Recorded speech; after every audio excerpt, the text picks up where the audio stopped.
Hello বন্ধুরা, সরস্বতী পুজোর দিন কোথায় গেলাম আমরা ঠাকুর দেখতে সেটা জানতে হলে ভিডিওটা পুরোটাই তোমাদের দেখতে হবে।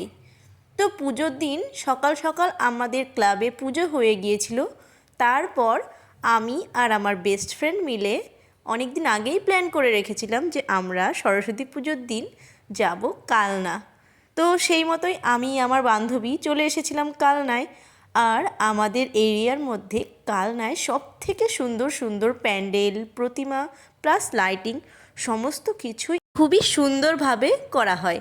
তো সেই জন্য কালনা তো আসতেই হবে। আর তোমরা কালনার আশেপাশে যারা আছো তো অবশ্যই কালনার এই সরস্বতী পুজোটাকে মিস করো না যেন। তো প্রথমে আমরা অনেক প্যান্ডেলস, অনেক সুন্দর সুন্দর থিম, ঠাকুর সমস্ত কিছু দেখে নিচ্ছিলাম।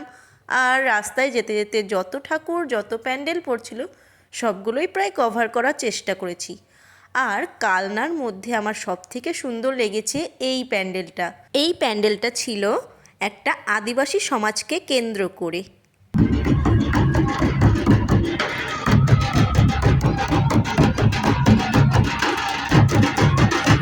তোমরা আওয়াজটা শুনলে তো, এটা ছিল মাদলের আওয়াজ। এই কারণেই প্যান্ডেলটা আমার এতটা ভালো লেগেছে।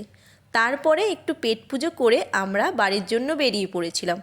আর নেক্সট পার্টে তোমাদের আমাদের ধাত্রী গ্রামের সমস্ত প্রতিমাগুলো ঘুরে ঘুরে দেখাবো। তো আজকের মতো